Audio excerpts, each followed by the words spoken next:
Pourquoi ils veulent cacher l'histoire à l'ensemble des Algériens? L'Algérien n'est pas arabe, à ce que je sache. Quant à l'islam, c'est individuel.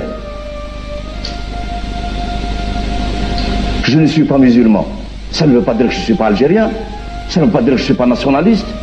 Ça ne veut pas dire que je ne vais pas donner la dernière goutte de mon sang pour cette pauvre Algérie.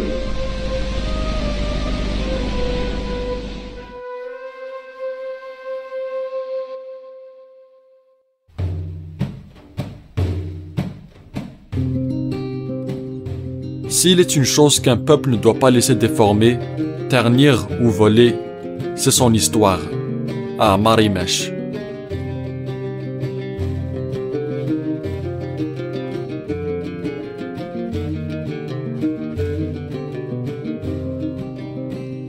Notre pays, l'Algérie, est malade. Il souffre parce qu'il est fondé sur un mensonge historique et identitaire. Un mensonge arabo-islamique qui nous a été imposé à la suite de la guerre de libération, par un régime dictatorial qui nous a volé notre indépendance. Le peuple algérien, accablé par plus d'un siècle d'oppression sous le joug du colon français, s'est levé comme un seul homme pour se libérer, au nom d'une Algérie indépendante, démocratique, laïque et plurielle. Par une série de manœuvres illégitimes et violentes, le régime qui est toujours au pouvoir aujourd'hui a arraché l'indépendance à ses propres compatriotes qui ont donné leur sang pour une Algérie libre. Qu'on le veuille ou non, les Kabyles, qui ont joué un rôle déterminant dans la lutte de libération nationale, ont depuis l'indépendance été victimes d'un acharnement contre leur langue, leur culture et leur patrimoine.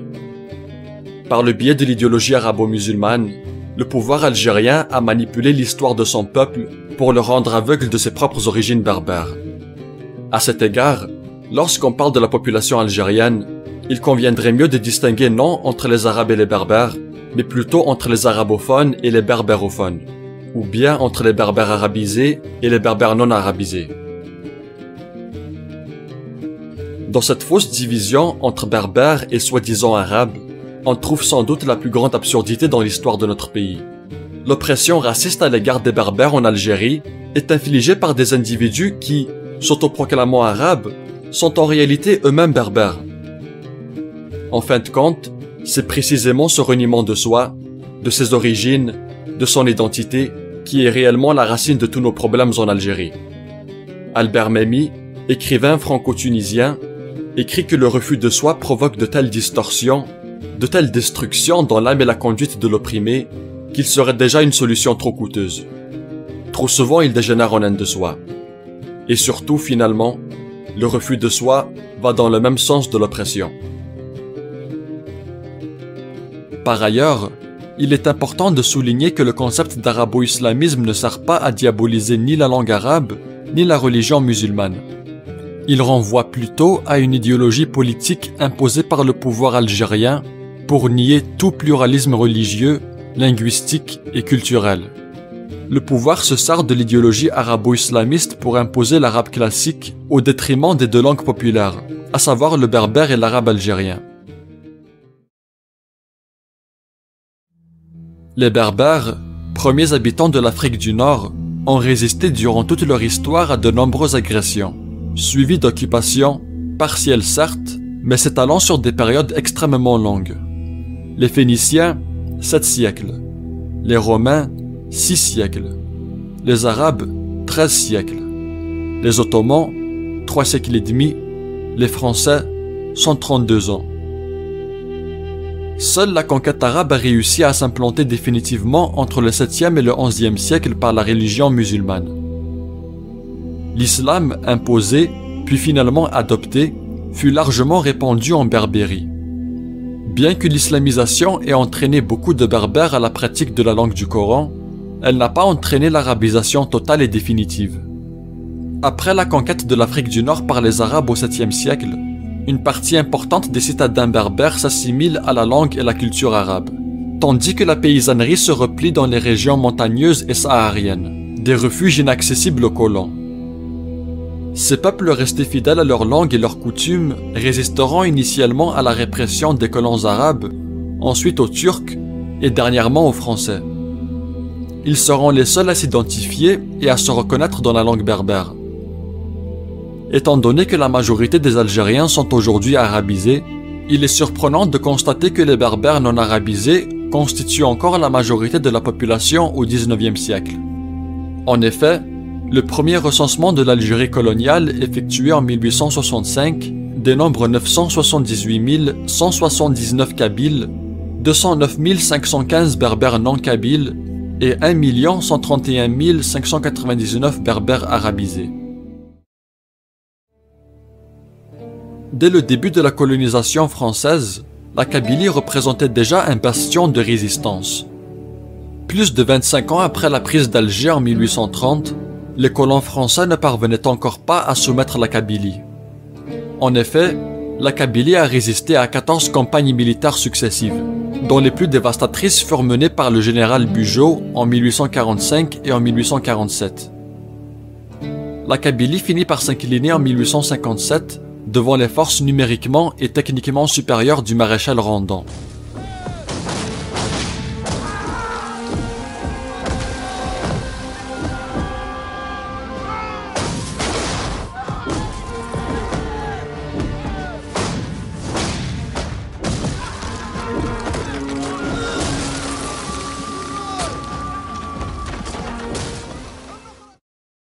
Suite à la soumission de la Kabylie et les captures des héroïnes patriotes Lala Fadma Soumer et la jeune Soraya, les Français se servent de la stratégie colonialiste de diviser pour régner.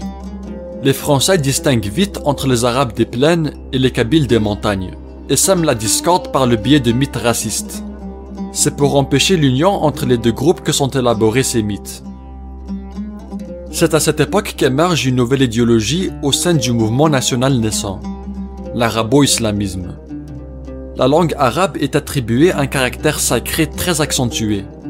Ce statut spécial l'a fait échapper à un usage linguistique ordinaire et lui consacre davantage la dimension religieuse. Comme véhicule de la révélation, l'arabe devient manifestement divin, donc intouchable. Par ailleurs, les Français instituent des politiques d'arabisation. Ils divisent l'Algérie en 3 départements, Alger, Oran et Constantine. La Kabylie est fragmentée en 2 régions. La Grande Kabylie est rattachée au département d'Alger à l'ouest, tandis que la Petite Kabylie est rattachée au département de Constantine à l'est. Ce dernier département étant la région la plus arabisée d'Algérie, du fait de sa proximité avec la Tunisie et l'existence depuis longtemps du plus important centre d'enseignement arabe dans le pays, assimilera une partie importante de la population de la Petite Kabylie. Cette arabisation a été accélérée par le Code de l'indigénat, qui fut adopté par les colons français le 28 juin 1881 et qui restera en vigueur jusqu'en 1938. Allez, vas-y, Serki Malik.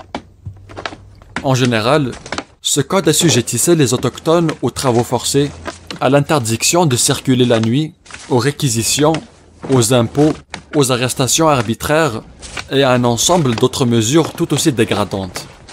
À partir de 1881, surtout en Kabylie, le Code de l'indigénat impose une arabisation forcée des patronymes aux populations locales. Suite aux dévastations de la conquête coloniale de 1857, la Kabylie se trouve dans des conditions économiques désastreuses. L'organisation sociopolitique kabyle est détruite, ce qui a provoqué de nombreuses insurrections en 1864 et 1865 qui ont été sévèrement réprimées. Les années de famine qui suivirent ces répressions poussèrent les Kabyles à s'organiser et à préparer la première guerre de libération nationale contre le colonialisme français. Le 7 avril 1871, les 2 principaux chefs kabyles, Cheikh el-Moqranir et Cheikh el-Haddad, chefs de la puissante confrérie kabyle Rahmaniya, ont soulevé toute la Kabylie, grande et petite. Ce soulèvement généralisé de la Kabylie a rappelé les caractéristiques fondamentales et historiques des Berbères, leur farouche volonté de liberté et d'indépendance, l'attachement à leurs traditions et la conviction de récupérer par les armes ce qui est accaparé par les armes. N'eussent été les moyens utilisés par l'armée coloniale et le refus de l'Ouest algérien de se joindre au combat, l'Algérie aurait probablement été libérée.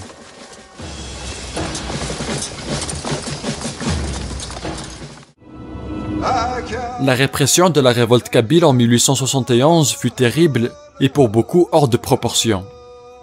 Plus de 20 000 insurgés périrent, 2 000 prisonniers furent condamnés à mort et de nombreux furent déportés dans des camps de travail forcé à Cayenne et en Nouvelle-Calédonie.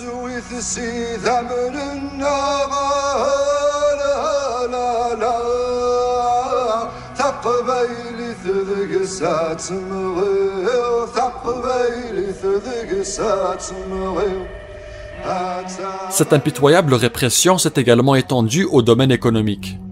Les propriétaires terriens sont spoliés et leurs terres sont distribuées aux Français. En 1871, la Kabylie se voit infliger une amende de 36 millions de francs or et 2 639 000 hectares de terres kabyles sont confisqués et distribués aux nouveaux colons. L'élite politique, militaire, économique et religieuse kabyle est décimée. Elle ne se reproduira que quelques générations plus tard. Cette répression, qui fut un acte de vengeance impitoyable, destina la Kabylie à une misère généralisée pour longtemps. Grâce au poète, dont le plus illustre est Simo Humhund, la répression terrible restera ancrée dans la mémoire collective, transmise de génération en génération.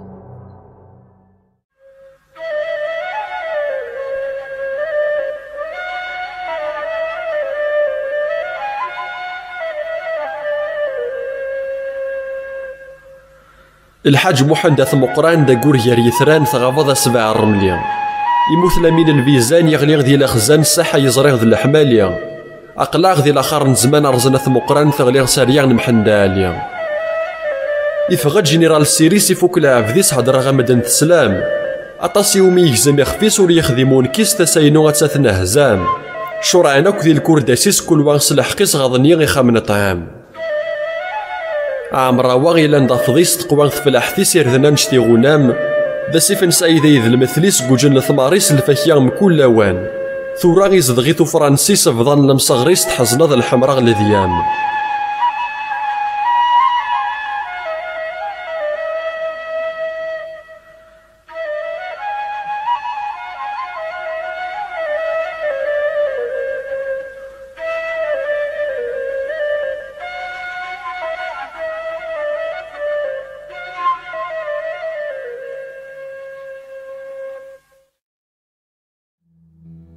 Cette répression fut à l'origine du phénomène de l'émigration kabyle massive, tant dans les régions arabes d'Algérie qu'en France. En raison des destructions et des expropriations à grande échelle, les Kabyles fuient par milliers leurs villages en quête de travail, ce qui va accentuer leur arabisation.